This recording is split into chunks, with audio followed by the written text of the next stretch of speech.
Welcome to C-Suite Strategies, the podcast that rips away the glossy veneer of business success to reveal the raw, unfiltered truth of scaling a company. I'm your host, Stacie Sussman, and today we're pulling back the curtain on a topic that's whispered in boardrooms, but rarely makes its way to the public ear: startup failure. Forget the highlight reels and the polished PR statements. This is your backstage pass to the kind of candid conversation that usually just stays behind closed doors. In this episode, we're diving deep with Hector Forwood, a founder who rode the startup roller coaster all the way to the bottom. Hector and his team raised capital, chased the dream, and watched it all come crashing down. So why listen? Because really, his story isn't unique. It's the untold reality of most startups. However, an episode like this is often the best teacher. Whether you're a seasoned CEO or a wide-eyed entrepreneur with $1 billion idea, this is a conversation you really can't afford to miss. Buckle up, folks, and listen now. This is C-Suite Strategies with Stacie Sussman and Hector Forwood.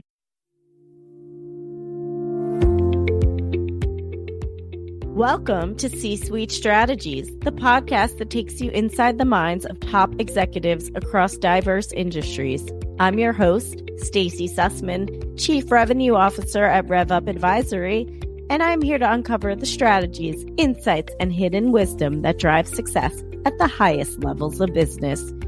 Each episode, we'll dive into a specific topic crucial to scaling a business, exploring the unique challenges and opportunities that shape growth and success.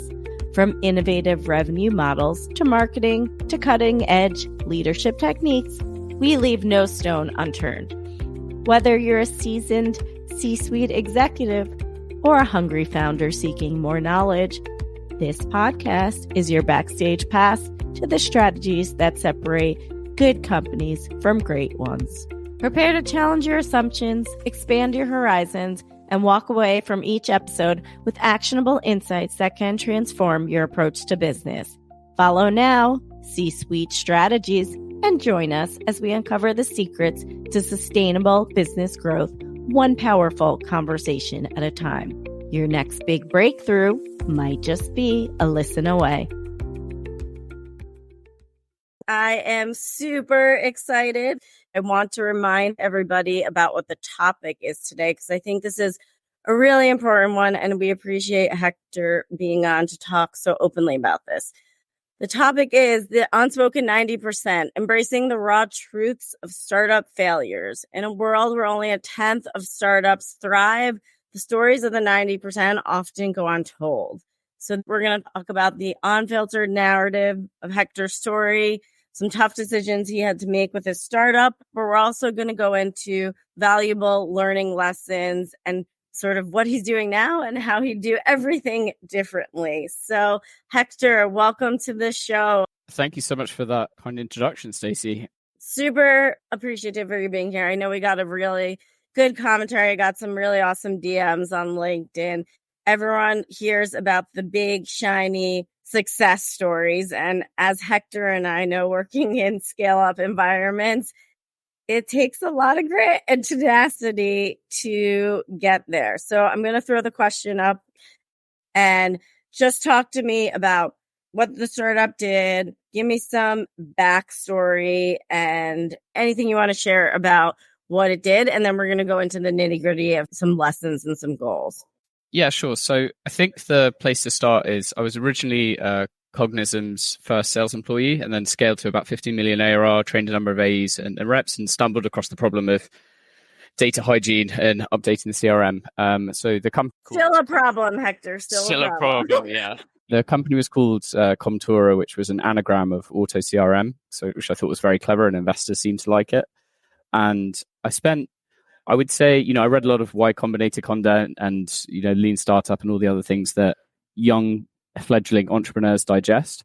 And so I interviewed a bunch of people, wrote notes down, validated the problem as much as I could.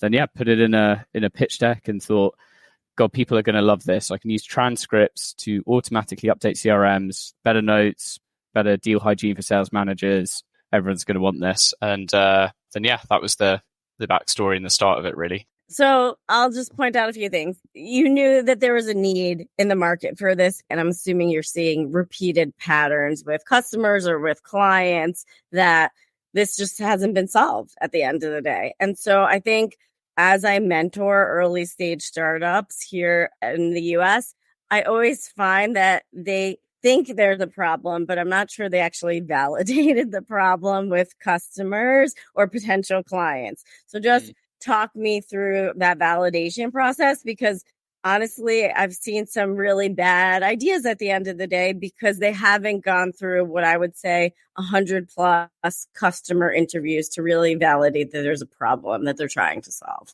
Yeah, so I now recommend to every founder I meet that they read a book called The Mum Test by Robert Fitzpatrick, which basically teaches you the frameworks of how to validate a startup idea.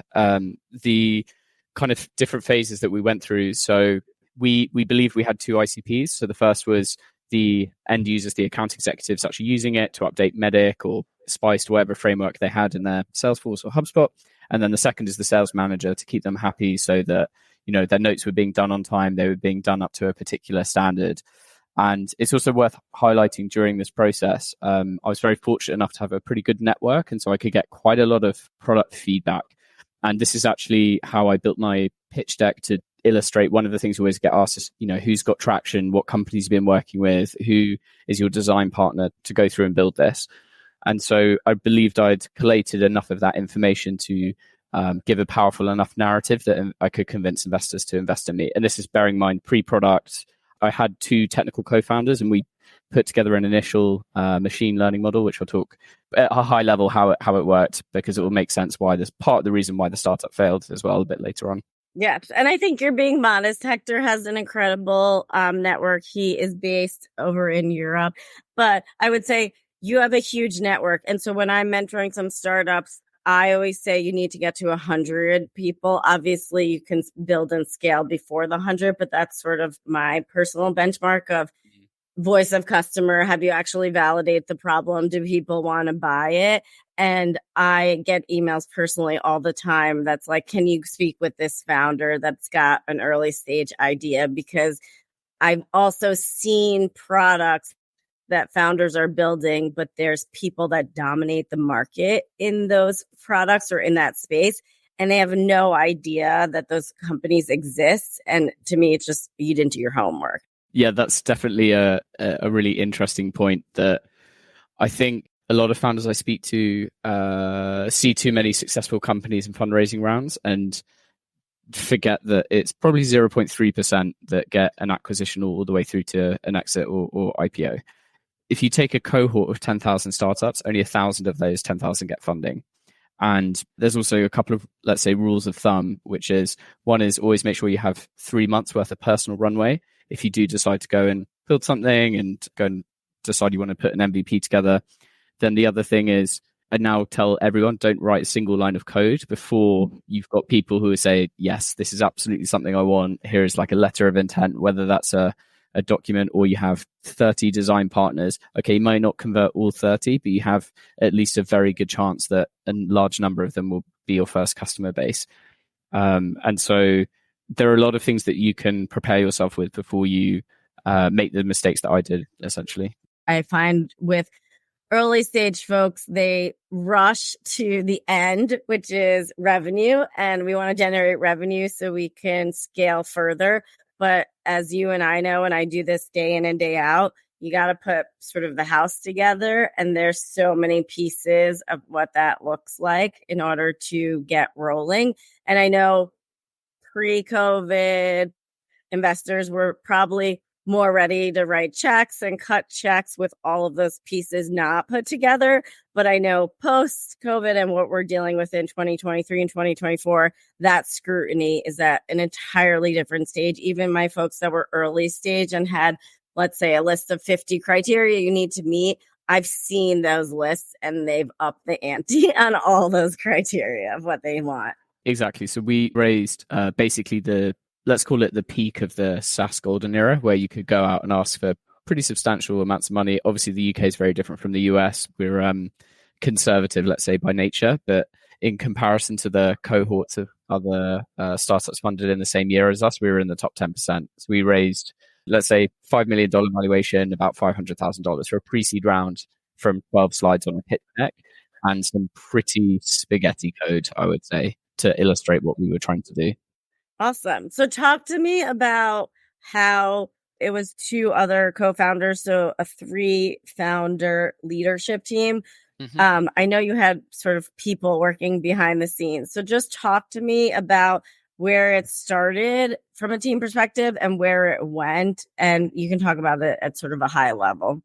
Sure. So the product itself was actually deeply technical. So I required a specialist in data engineering, so natural language processing, machine learning, and statistics. And so I worked with a great co-founder who I really rate called Chris Swart. And then I also needed someone to actually build the interface, the programming, the actual web app as well. So another fantastic CTO called Santiago Barbat, who, was one of the best developers I've ever worked with. And it's really interesting when you have, let's say, 1 commercial operations, myself, and then 2 technical, because they were so invested in what we were doing. They basically were learning how to do sales as well, especially when we got into, let's call it the dog days, things were not going well. They were like, well, there's no point, doing any more coding because we need to win customers. Otherwise we're going to bleed out, essentially. And originally, when we started the process, this is another mistake that I made, was hired too quickly. So I hired a SDR to help me. So I was booking meetings, but I wasn't closing. So I assumed it was the volume of the meetings and not the products that we were delivering. And so really lovely SDR, very, took a massive pay cut because he believed in what we were doing. And he was actually also a friend of mine I went to university with. And I think, that made the experience much more difficult because I know what he'd given up to participate in it. And then I remember Christmas of 2022, I had to ask him to leave. And it was through no fault of his own. I was like, I'm burning cash. I can't even sell the product myself. And you're basically an expenditure. And so you've got to make those really tough decisions. And it's so much worse when it's a friend of yours, basically. I think the other thing that I did was I hired this head of growth, and he stayed. I should have fired him by the second week, and I let him stay there for 6 months. And so now I understand when people say hire unreasonably slow, fire exceptionally fast, purely because you can't, especially when you raise like $500,000. Okay, that's between 3 people. That's fine. That's nearly 18 months runway, which for most startups is fine. When you start adding even a headcount of 2, 3, 4, 5, 6, it starts getting pretty bad very quickly, especially if you're so developer and tech heavy, which we were. So we ended up expanding to 2 sales, 1 marketing, and then 4 developers, 1 product manager. And we were so tech heavy because it was, again, a really difficult product to build. And we were having the conversations with prospects, but no one was biting the bullet. And I feel like we could have avoided that if we hadn't committed so much to this single idea of automatically updating a CRM.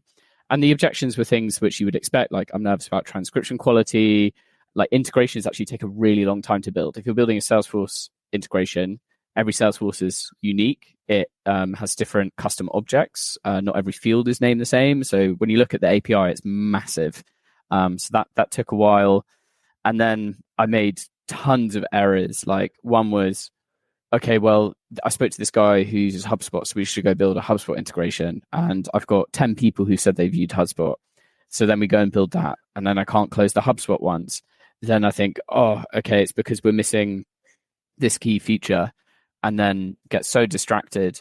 And especially when you're the sole, let's say you're the voice of the customer to the rest of your team, because you're the only one who's cold calling and engaging, sitting on demos in those meetings. It's very important to distill information, and the weight of your words is exceedingly important, because if you don't relay that correctly, you can, 1, piss away a ton of money, and 2, upset your team, right? If they've just spent 3 months building something and then no one's using it, like developers are like salespeople, we get our kicks out of signatures on contracts. Developers get their kicks out of usage and like enjoying their platform. And so they spent like a year and a half building this platform. We got to I think by the end we were like 50k ARR, about 150 users, something like that, and like some good brand names and things like that. But also at the same time, a lot of those companies were my mates and like doing me a favor. So I'd say half of them were, let's call them real prospects and not my network friends, basically. That's another point. If there are any founders on a call or like you're friends with people who are in startup, just buy their solution, just do them a favor, just bite the bullet and just pay them the 12k if you can afford it. Yeah, my superpower is translating. So I'll translate what I hear, some learnings, and tell me if I'm getting it right, Hector. Sure. I would say 1, outsourced team members, the SDR that you hired that you probably brought in-house. Maybe that was the right decision. Maybe that wasn't. But where I go and what I do is bring in potentially an outsourced team that you can engage with, what I would say, in a finite time frame and tight maybe scope of work. And then I would say on the founder side of things, you said, oh, I thought we just needed more meetings. Maybe it wasn't we needed more meetings. Maybe the messaging wasn't right, or maybe the product wasn't right. So that was one. The second I heard was the HubSpot integration. And I've heard this a lot from people. It's like 10 customers have said, if you build a HubSpot integration, we're going to buy it. So I would implore people to say, set up a pilot, set up a contract, set up an SOW. And it's harder said than done. But if we were to build this, do I have a commitment from you that you're willing to spend this amount of money with me during this time, or you'll buy this many seats, whatever sort of the revenue model is. And then I hear founders are pulled in 7 billion directions. And Hector, I know me and you are also pulled in a million directions. So what's really helped me is I've developed a command station for my business. I've become a huge fan of Coda, and I've built sort of cards and processes for all of my bets, all of my strategies, client cards, internal cards. And I've gotten really organized as to what that looks like from a business. And I like to say you set up a measurement for success. So if we're going to test 3 to 5 marketing and sales experiments, what I call them, you need to say, what is the measurement of success? And don't move the goalpost until you actually run those experiments in a given time frame and see what the learning is or failure. And I don't believe in failures. And then just apply it in a different way. And then messaging, Hector, you hit on, is so important. It's like that game of telephone you used to play when it's a kid and you're sitting around the table and you go with your like elementary school class. And it's like, I started saying, I'll call you tomorrow. And it comes out like, we're playing basketball on Thursday. And you're like, what? That is not where the conversation started. And I've learned this the hard way. Messaging, what the client says and what you say have to be the same or very, very similar. And I've learned it for my own business. I realized we all sort of sometimes agree what the outcome is and what the deliverable is, but the way we speak about getting there and what we're doing for each other is sometimes different between the founders and the customer at the end of the day. So I think there's a lot of time that she gets spent on that. And sometimes it feels fluffy to people, but I find it to be so important. Yeah, I mean, that's something that I'm very passionate about now. Is I rewatch pretty much all of our customer or client calls just to pick out keywords, and you can use them for ads, messaging on the website, everything else. And the second thing you touched on is organization. I've always thought it was quite unorganized people, but when you're running the show, it's a whole different echelon. Like if you speak to any CEO who's worth their salt, they will have an incredibly refined CEO operating system, and it's unique to each one, and it works for them, especially if they've got to a certain scale. But yeah, I didn't have that. Just be on it like way more than you think you need to, get your Notion, get your automation set up, get your reminders, get your task list that you like, make appropriate time for time blocking for certain stuff. And that's eventually how you'll start winning in that area. One thing that is also worth noting, because you reminded me of a harrowing memory. So when you said you're talking about being pulled in all these different directions. So historically, I would try and fix everything at once because I was like, I've raised this money. I now believe pick 3 things you're going to fix that week. Let the rest of the house burn to the ground. Just do those 3 things so much better than anyone else. and move the needle in those 3 places and then fix the other stuff later. Like, okay, maybe the landing page for the website's a little bit buggy. Can someone enter their email? Yes. You can't fix everything at once. You just don't have the resources or time to do so. One thing that we definitely also got really wrong is we tried to execute 3 different go-to-market motions at one time. So we tried to do direct sales, PLG. Installing PLG even from the ground up is an incredibly expensive, time-consuming, and difficult strategic initiative. It is a lot of flowcharts, a lot of different systems, a lot of data analysis. It is extremely challenging to get right. And then doing direct sales on top of that. And then also we tried channel partnerships and working with cold calling providers like Jiminy and Gong and Chorus. So if I had the runway and also the customer base, a lot of these companies would probably do it, but you have to work with at least 20 of our customers before we will consider reselling your solution. And my overall game plan was to build it to a certain scale, exit to Gong, and like just build it into part of their product where they can just add on like auto CRM updating as a solution. And it doesn't work like that. It takes like 6 to 12 months to, okay, maybe they'll say, yeah, we'll partner with you, and they gave us their API. But for their sales team to resell a product that's a pre-seed startup and barely any customers and it's a bit buggy, no chance. It was delusional at the time. That was just the go-to-market side. I think that the other thing that I got catastrophically wrong was, I think PR and LinkedIn specifically are the 2 most poisonous things to early stage founders. And a bit like you were saying earlier about competition and like they didn't do their research, I did a lot of research and I knew there was no one was doing anything that we were doing because no one thought it was possible. There were a couple of pieces of technology that came out on the machine learning side that meant what we were doing was initially possible.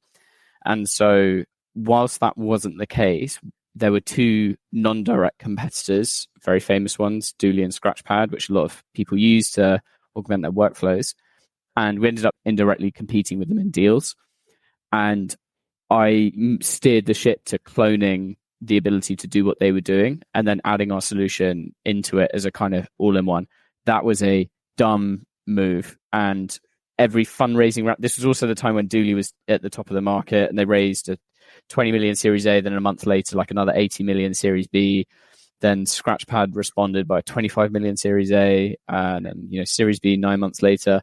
And I see those messages, then I see it in TechCrunch, and I'm just thinking, God, this sucks. Like, we're so far behind. We're never going to beat these guys.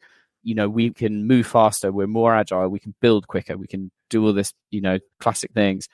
And I got distracted. And again, going back to this point about being the voice of communication to your co-founders, it's so easy to mislead them and lead them astray because they're relying on the conversations. And that I wasted time, money, and resource doing that. And what I should have done is just focus on one pain point, focus on one product and feature, listen to my customers and just build it and do it better than anyone else. I truly believe if I hadn't have got distracted in that way and I just solely focused on this automatic CRM updating and make it really simple, probably would still be around. I love that. And now, a word from our sponsor, RevUp Advisory.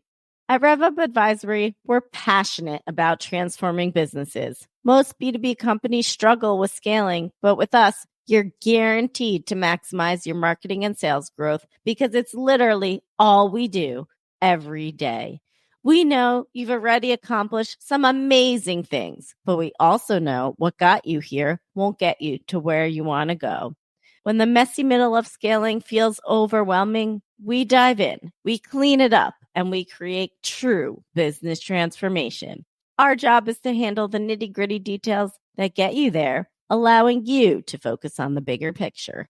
Led by Stacie Sussman, with over 25 years of expertise in sales, marketing, and operations, our team of business strategists and technical wizards are ready to carve the right growth path forward for your company. Ready to rev up your business? Contact Stacie Sussman at RevUp Advisory today. I mean, there's so many nuggets. I'll say narrowly focused. I feel that too. I mean, we are both active on LinkedIn, and I feel like you're talking to the choir here of like all the things that you could have changed. But I will also say one thing you also mentioned was hire slow, fire fast. I hear that a lot with founders. Obviously, it's harder when it's your friend or your mate, as you said. But I just listened to a webinar and took a course on actually how to hire people, because I posted on LinkedIn, hey, I'm looking for like a Salesforce admin. Crickets, zero responses, nothing. And I watched this webinar and it's like, what's the title? What's the job requirements? Even if it was a contractor or a fractional, to get really specific about what you're looking to do. And I think that goes into being really narrowly focused about the business. I think those are two lessons that sound great in theory, but harder to put into practice. But I think those are crucial pieces, because you do see people's PR and LinkedIn and they're doing all this amazing stuff, but it's like apples and oranges. Like you're not the same, but in your head as the founder, you're like in the same row in G2. Yeah, exactly. And then there's being an entrepreneur is kind of like sitting in the ocean and you come up for a breath and then a wave just hits you in the face. And then you spend 3 days underwater and you come up from a breath and then maybe 30 minutes up there and you just get hit by another wave. And as we were saying at the start, the level of mental fortitude and grit and resilience that you required to be able to survive that first year. I mean, I did it. It was a slow and painful death. Like it was 3.5 years. And there were some, like, very candidly, really difficult times. And I was, sometimes like I didn't like leave my bed for like 2 or 3 days. On the weekend, like when it came back to Monday, I would, put on ramp it up and try and get back out there again. But in my personal life, it was awful. My co-founders made me take a week off and they were like, go on holiday. Like you are totally useless at the moment, because we were just having such little success and really struggling at all different avenues of the business. And I think the other thing that is really important to mention at this time as well is we tried to go and raise our seed round because we reached like close enough in revenue that we could have gone raise a seed, but then the market crashed at that time, or was crashing over that period. Economics out of your control. Yeah. And so we went from this period of like, okay, yeah, like people were approaching us to fundraise because they thought it was a cool idea. People were buying lots of software. And then this goes into the whole, ethos of bloated tech stacks, cut everything that doesn't matter. You're now selling to the CFO. And so while it was pretty tough, we were surviving-ish. And then it just got so hard, which eventually led us into a position where we had to go and raise a bridge round. So we'd burned a bunch of capital. We raised another, let's say, like 350K after 18 months of doing this. And it also, bear in mind, again, the product was so technical, it took us 10 months to properly go to market. Like we had design partners and people helping us build it, but it wasn't actually ready for them to actually play with it until that point. And then when that happened, final nail in the coffin comes out. Who could have seen OpenAI, ChatGPT come up? I was thinking that, what would you have changed if Claude, ChatGPT, Bard, all these things, like, would that have helped you? Would that have hurt you? I wasn't going to ask, but you brought it up. So let's go for it. This is the large set of dominoes that happened, right? So one is, again, we were having some commercial success. We were doing okay, but we didn't have enough money to survive. We didn't have enough money to, let's say, have the runway we needed to like fix all of the things that we needed to be fixed. I'm sugarcoating a little bit, but again, if I hadn't got distracted by competitors and got obsessed with them, if I hadn't have hired people, not that necessarily because they were bad, but I just shouldn't have hired them at that time, I would have had that more runway. So that was just more of a executive strategy error. The problem with the OpenAI thing coming out is I was like, well, how good is this? Like I'm seeing articles about everywhere, and I copied and pasted a transcript into there was GPT-3 at the time.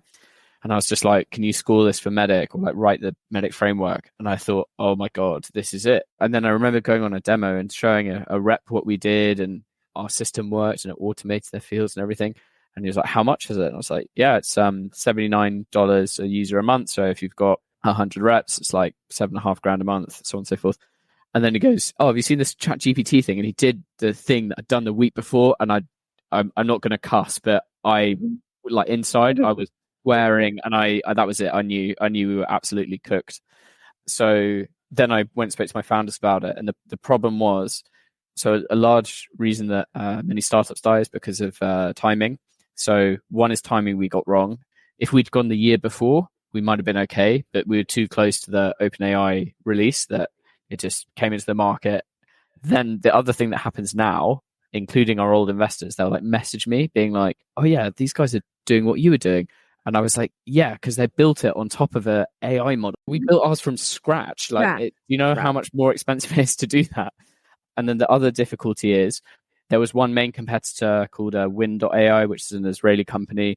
They raised $17 million for their seed round from Insight Partners. So tier one VC, huge sum of money, second time founder. And then even them, they've pivoted off the automatically updating. It's just a small feature for them. Now they do kind of like playbooks. And they had the money and maneuverability to do that. We had one shot at making a product work and we missed it. The other thing that happened is now we had a conversation with my co-founders, and they basically were like, well, I guess we've got to pivot, right? So then we pivoted, started doing something else. I was having conversations with, it was an enterprise ready product, started having conversations with enterprise. And then we all just got burnt out. Like we'd been doing it for 2.5 years, 3 years. We tried even the new solution and direction that we were going. Someone else built it and nailed it first time. And so they were like a year ahead of us. And all of the people that we were talking to at that time, so I think we were talking to like 8 enterprise companies, and they saw this company get released. And then we're like, we can't do this anymore. Like one of them had just had a baby. The other one, you know, him and his wife wanted to get married and have a house and things. Then this is the thing no one ever talks about is like early day founder stress. Like I paid myself a salary of £25,000 a year in London. My rent was 800. So I had like £800 a month living, doing that for nearly 3 years. There were times where I increased it, where I'm like, we've got to pay ourselves a bit more, but nothing substantial. You know, £40,000 worth of my savings. What's that, like $55,000 roughly? And I've got pretty much nothing to show for it, apart from a lot of war wounds, a lot of scars. I was very lucky that most of my investors were nice enough to still talk to me. But yeah, some of them, I really burnt the bridge with them, especially when I raised a second tranche of money from the same individuals to keep it alive. And I lost them 40% of that investment in 6 months. That's like the worst day on the stock market you can possibly have. It's like a 2009 market. yeah. It's atrociously bad. And I'd probably be irritated as well. Like, why would you not be? And then the other thing is, you know, we got through half of that second tranche of capital, and I'm now trying to give it back. And it's taken me nearly a year. And like, why is it so hard just for me to be like, I don't want this money anymore. I just want to close down the company. The administration, the legal, talking to the government and getting it stricken off is still a burden to this day. And there are all these things that no one ever talks about that really suck. Like they really, really hurt. It took me after I closed it down, I cried for like, I'd say like a week. I poured my heart, soul, money, everything I had into that. And, I remember when I had the excitement of when I first thought of the idea and I was talking to investors. I remember when the investors said they were going to give us a term sheet, and like the elation there to where I ended up was just different person of Hector. Yeah. And now, thankfully, because I've had that all experience, I've been able to learn from it and be in a position where I coach a lot of CEOs now. Talk to us about what you're doing today. How about that? Yeah. Like I coach a lot of CEOs because of this experience, and I know exactly what it's like. And I'm also building my own new company up from all the lessons I learned previously. And one of the things that I'm very conscious of is someone's ability to remind themselves of the small wins. And so when someone says like, oh, this went really well today, first thing I'll say is like, right, I want you to write that down and store it in a Notion page or wherever you want, and just call it good days or whatever you want. And when you're in that period where you like get hit by a wave and you go back underwater, just try and remind yourself of the feeling when that customer sent you an email and said something like, that was an awesome demo.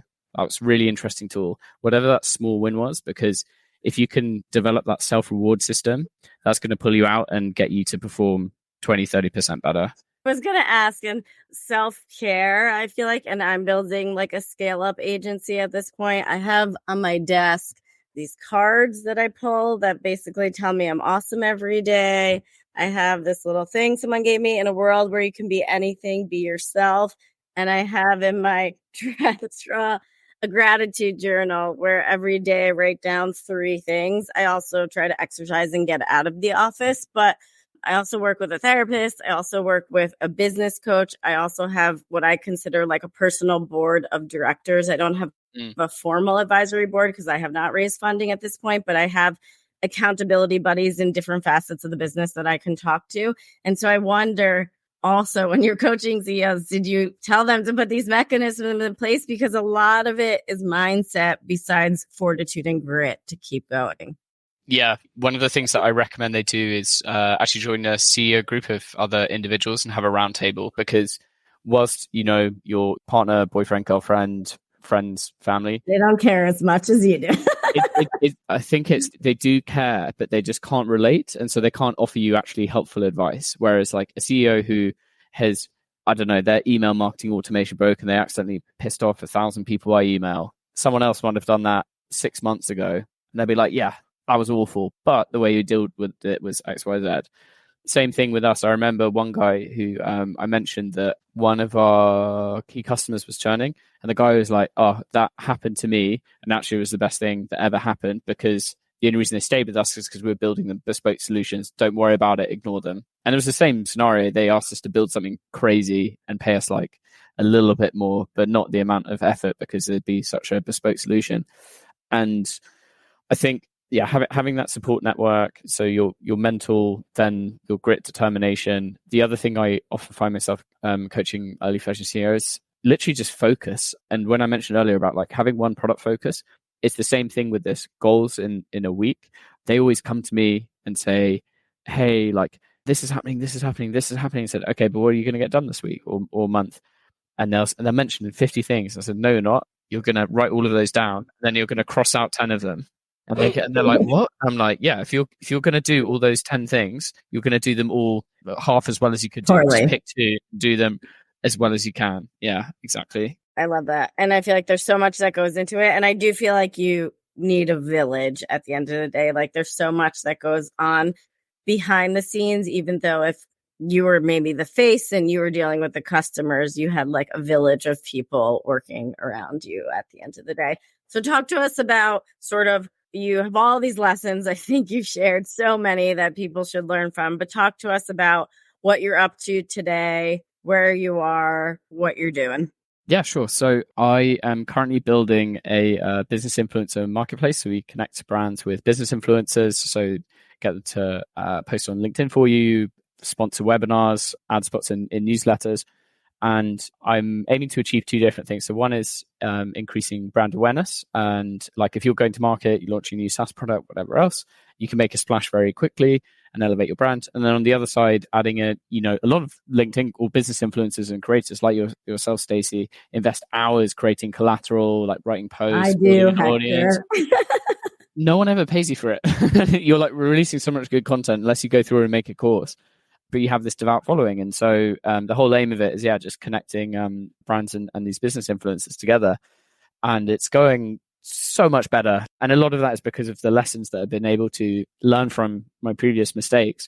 And I think the ones that have really helped me succeed is, one is I now talk to customers and like either influencers or brands, even if they're not users of my solution or they're not even particularly interested. If they will talk to me for 15 minutes, I will take that call and just keep an open dialogue with all of them as much as I can, so I don't make the same mistake of just building what I think in my head is right based off of like, okay, some interviews, but yeah, now I'm very in it. You gotta hear it from the horse's mouth, I always say. Exactly. Then I think the other thing that I really learned was just like bit by bit, just don't try and build everything at once. We're doing one block at a time. It's working. And then I think the final piece that's also been really important is, before I wrote a line of code, I just no coded everything and like shackled it all together with duct tape. And now it's almost a platform, but it's still a lot of duct tape and Zapier and things like that. And I still don't really want to, go all in on a product until I am damn sure that it's worth investing in. and that's also to make it profitable, right? Like developers are expensive, no code tools, probably spend $200 a month to get everything to work. So why build invest $60K getting a MVP made when you can achieve the same results for $200? Rule one is make money. I love that.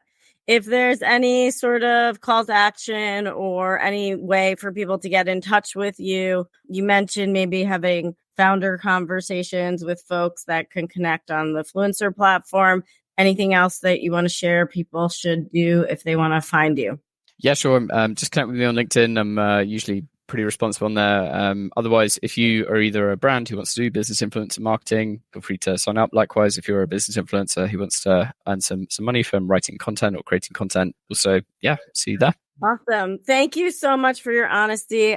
Everyone hears about the amazing success and the get rich part of it, but it is such a grind to get there. And you basically said 0% make it to exiting and get the money that they're looking for. So it's tough, but it's possible. And I think sharing your story with a wider audience, not just in your personal network, but more of an audience that maybe knows about you or doesn't know about Hector, I think that these lessons can be applied to anyone at the end of the day. And it's so important. Thanks so much. And hopefully the next time you interview me, it will be when I'm celebrating Fluence's success.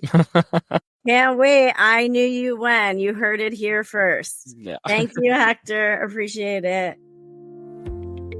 As we wrap up this episode of C-Suite Strategies, I want to express my sincere gratitude to you, our listeners, for tuning in and engaging with our podcast. Your commitment to business growth and operational excellence is what drives this podcast forward.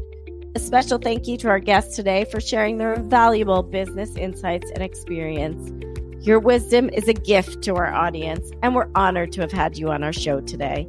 If you enjoyed this episode, we'd be thrilled if you follow and subscribe to the podcast. Your help supports us to reach more ambitious business leaders just like you.